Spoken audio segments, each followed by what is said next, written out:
Scene dimulai dengan sebuah berita yang menggambarkan dunia akan segera berakhir. NASA telah memberitahukan ke seluruh dunia bahwa 20 hari ke depan sebuah meteor raksasa akan menabrak bumi. Untuk menyelamatkan umat manusia, NASA mengirim sebuah misil yang akan meledakkan meteor tersebut untuk mengubahnya menjadi puing-puing kecil yang pada akhirnya untuk menyelamatkan bumi. Para ahli hanya bisa berpendapat jika meteor itu diketahui lebih cepat, mungkin situasi berbahaya seperti ini tidak akan pernah terjadi. Kini seluruh umat manusia hanya bisa berharap rencana tersebut dapat berjalan sebagaimana mestinya. Akan tetapi manusia mempunyai batasan dalam setiap rencana yang mereka lakukan. Rencana terakhir gagal dan meteor terus mendekat. Dan akhirnya pemerintah di seluruh dunia termasuk Korea memberitahukan pengumuman untuk mengakui bahwa bumi akan segera berakhir. Waktu tersisa 7 hari lagi menuju akhir dunia. Pemerintah Korea memutuskan menunjukkan sisa hari di televisi untuk mengingatkan warganya agar menghabiskan waktu yang tersisa dengan penuh makna. Terlepas dari prediksi kiamat, tidak terjadi kerusuhan sebagaimana mestinya. Sebaliknya, manusia beraktivitas dengan penuh ria bersama orang-orang terdekat.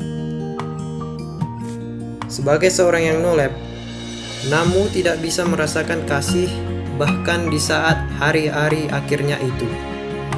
Menghela nafas, Namu berpikir mungkin dia akan mati sendirian sebelum kiamat. Namu adalah seorang pria yang baru diangkat sebagai seorang polisi sebulan yang lalu. Dalam 4 tahun terakhir, dia hidup sendiri di sebuah apartemen yang kecil dan sempit.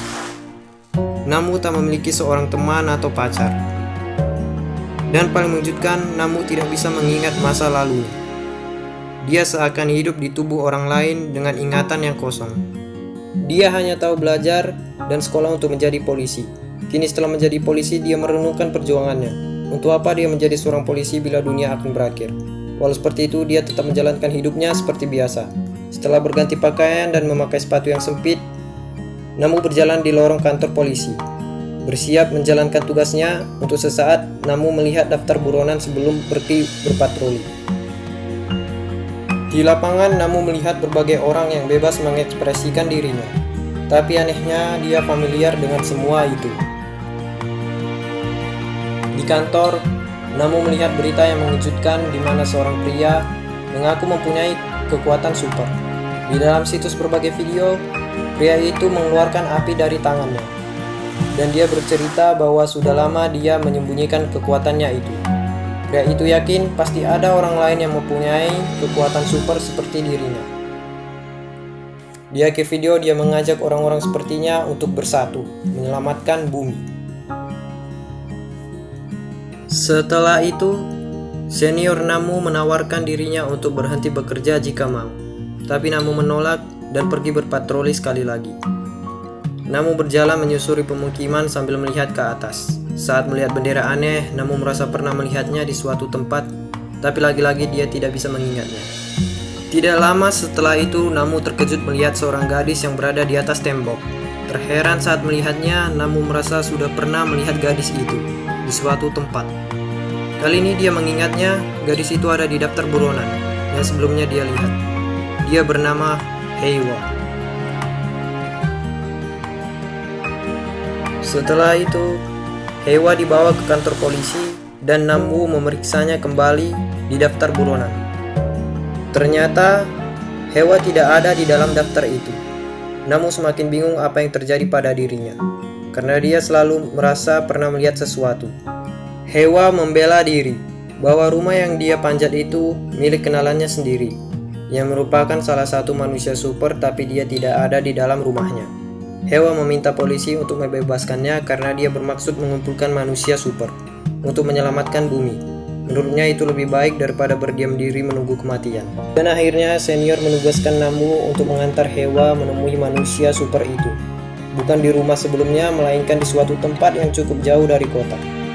Di perjalanan, Namu terlihat grogi saat ingin akrab dengan Hewa. Kurangnya pengalaman membuatnya sulit untuk berbicara. Terlihat Namu menyukai Hewa. Mereka singgah untuk mengisi bahan bakar meninggalkan Hewa yang tertidur untuk membeli bekal dan persediaan. Tidak lama setelah itu, terdengar suara teriakan dari Hewa saat ia pergi ke toilet. Namu menyiapkan pistolnya dan memeriksa keadaan di sana. Ketika melihat pintu toilet bergerak dengan sendirinya, Hewa mengajak Namu untuk segera pergi dari tempat itu. Hewa mengatakan bahwa ia merasakan keberadaan manusia. Ia beranggapan manusia itu memiliki kekuatan yang tidak dapat terlihat. Tidak banyak yang bisa dilakukan oleh Namu selain menawarkan plester kepada Hewa yang terluka. Perjalanan berlanjut melewati pedesaan yang sepi. Akhirnya mereka berhenti di suatu tempat. Lokasinya masih jauh dan mereka harus berjalan kaki untuk tiba di sana.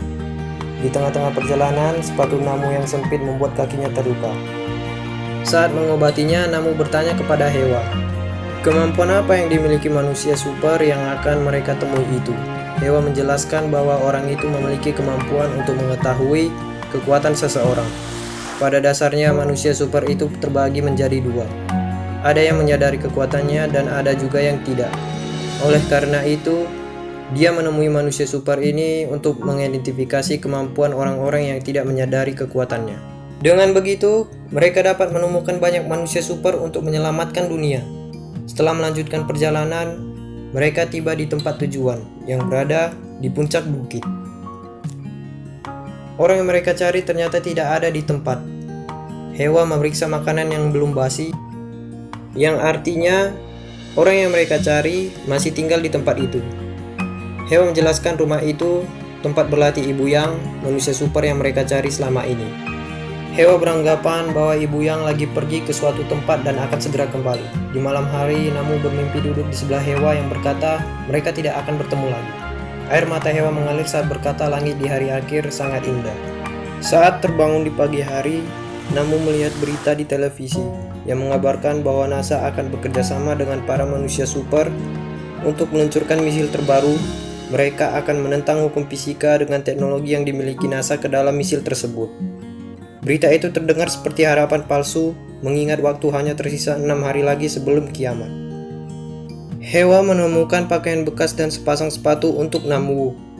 Hewa menjelaskan bahwa ia telah mencuci seragam polisi Namu dan akan dikembalikan jika kiamat tak jadi datang.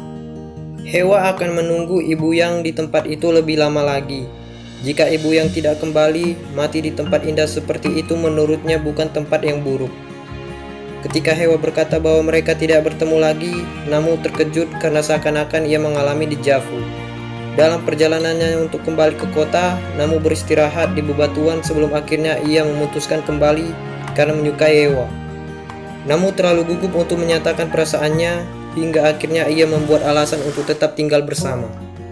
Saat bercerita, terungkap bahwa Hewa memiliki kekuatan dan Ibu Yang telah menyadarkan ia akan kekuatannya itu. Hewa merasa malu terhadap kekuatan yang ia miliki karena dianggap tidak berguna. Kekuatannya adalah membuat orang yang dia cintai tidak bisa melupakannya. Tidak lama dari itu, Ibu Yang pun datang. Hewa mengatakan untuk pergi guna mencari orang-orang super. Ibu Yang mengatakan bahwa mereka sudah terlambat karena pergerakan meteor lebih cepat dari dugaan. Berita di TV menjelaskan bahwa meteor akan tiba malam ini.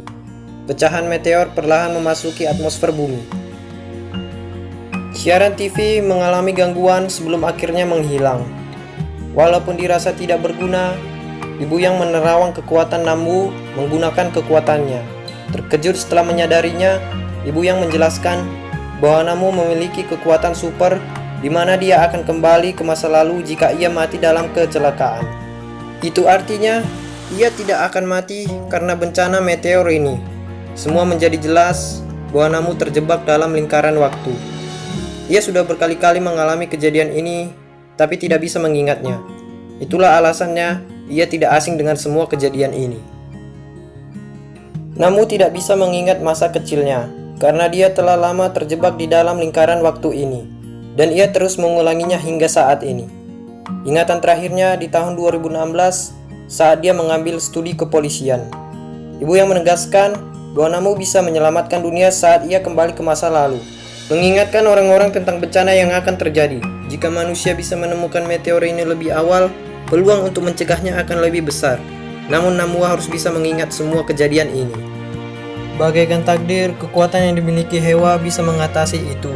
Hewa harus bisa mencintai Namu agar ia tidak melupakannya. Di saat-saat terakhir, Hewa berusaha mencintai Namu walaupun ia tidak tahu caranya. Atmosfer bumi mulai berubah akibat dampak dari meteor yang mendekat.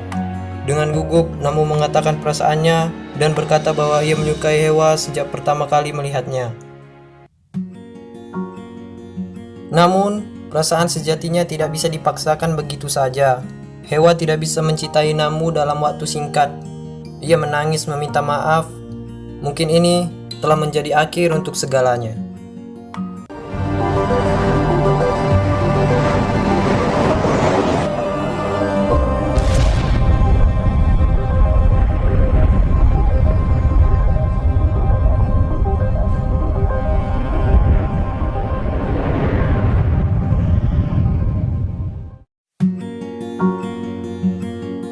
Waktu kembali ke tahun 2016. Namu terbangun di apartemen kecilnya tanpa mengingat apapun. Itulah yang terus dia alami hingga melupakan masa lalunya. Ketika Namu pergi mengambil air minum, ia ternyata bertemu Hewa yang ternyata satu apartemen dengannya. Fakta bahwa Namu tidak bisa mengingatnya adalah jawaban bahwa cintanya bertepuk sebelah tangan dan ia akan terus mengulangi kenyataan pahit itu. Satu hal yang bisa diharapkan adalah munculnya keajaiban yang bisa mengubah variabel dan membuka hati Hewa untuk Namu suatu saat nanti. Dan cerita pun selesai.